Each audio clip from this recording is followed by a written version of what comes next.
here to tell you about Aichi.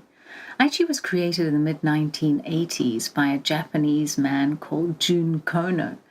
He was inspired by the popularity of Watsu, which is a water-based massage therapy created by Harold Dull in California. And essentially it's the application of the principles of a shiatsu massage, but practiced in warm water. Jun Kono saw a need for a group exercise program that was be able to be practiced in warm, shallow water, and he wanted to create something that had the same relaxing benefits that is experienced during a water massage, but without the intimacy of touch. He originally named his program Water Breathing. And while Aichi isn't derived directly from Tai Chi, as it may sound, it is influenced by the flowing, continuous, and graceful movements that are characterized by many East Asian physical disciplines. Eventually, he changed the program's name from Water Breathing to Aichi, and the word I is a Japanese word, aisuru, which means to love. And so when we're practicing this, you can see that there's almost like a yin and a yang. So there's a closure and there's an expansion. You're opening your chest. And as we breathe in with the expanding chest, we breathe in this beautiful universal love. So it's practiced, as you can see, in warm, shallow, chest-deep water. And I'm standing there with my knees bent, as you can see, and my body is immersed almost all the way up to the neck. And this program combines deep breathing with slow, broad movements, as you can see. So every time that we open our chest, we breathe in. And every time that our arm closes or our chest closes, we exhale. So it combines this deep breathing with these slow, broad movements. We start off by doing the upper body, which you can see that the arms are being used. And slowly we start moving into the torso flow. And they're characterized by a lot of softness and roundness, as you can see. As you're practicing, they create a feeling of great harmony. And with repetition, this becomes internal. It's like a practice. And it's almost, when you're practicing, it's like a meditation in motion. Aichi includes a series of 16 postures. The person who's practicing starts the breathing and the progress of the first upper body extremities, later on the body. And as you can see in this last movement here, the leg is rising up and starting to work a little bit on the legs and the lower part of the body, but also working on balance. It's fundamental, which, the trunk stability is very important.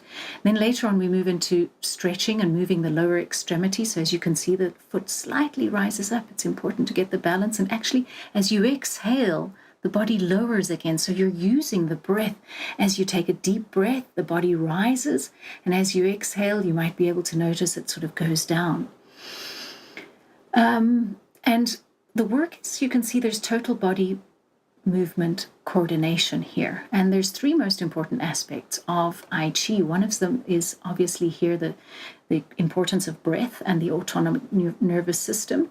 We emphasize great, deep diaphragmatic breathing, which improves blood oxygenation, also just by the mere fact that you're in the water in that deep. It also, the hydrostatic pressure on your body helps with the circulation. We're working as well the mind-body relationship. So we're in contact, we're breathing, we're in contact with our mind and our body at the same time. And there's another concept which is important when we're practicing, and this is this Eastern philosophy of how it turns out is the way it's meant to be. So as Jun Kono says, he says there's no right or wrong of the movement performance or the sequence. So once you learn the basics, you can just really play around in the water. You can learn the basic practice, but you'll move around and it's absolutely gorgeous. The benefits of Aichi, well, they're absolutely brilliant. Apart from the mind-body practice, it helps improve your physical health. It helps with sleep, effective stress and anger management, reduces the responsiveness to stress hormones. And especially for people who are compromised, because your body has no weight, it's not heavy in the water, so it's easy for a lot of people to practice this. And, with physical limiting they enjoy the practice of Aichi in the water. So it's suitable for people of all ages and even just people who want to learn how to relax. It's practiced in water, and usually the water temperature is between 88 to 96 in Fahrenheit or 26 to 27. And, a lot of the instructors and people who teach, especially the elderly people, they report that after taking regular Aichi classes, they experience great, improvements as far as their balance and especially the confidence in their movement, as well as the feeling of well-being in general. So here you can see a lot of it. It starts getting a little bit playful. So we start jumping around. And this is also very important because we're crossing the midline. And this is fundamental because if we don't practice this movement, we start losing it with age. So this is really important. And also a lot of deeper work as far as, mind and body practice. When we cross our midline, there's recent discovery that we can actually access and balance both hemispheres of our brain. As Jun Kono, who is the founder of Aichi, says, Aichi is the sigh we give when we're at peace. So here, as we've done the demonstration, we can see how the body and even the water gets more still. And our body is about 70% water.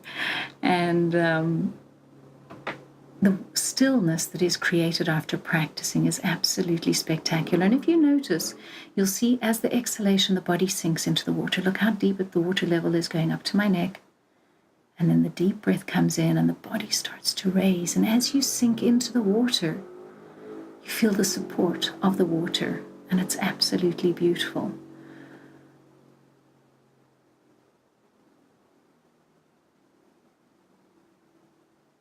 So thank you very much for listening. Blessings to you.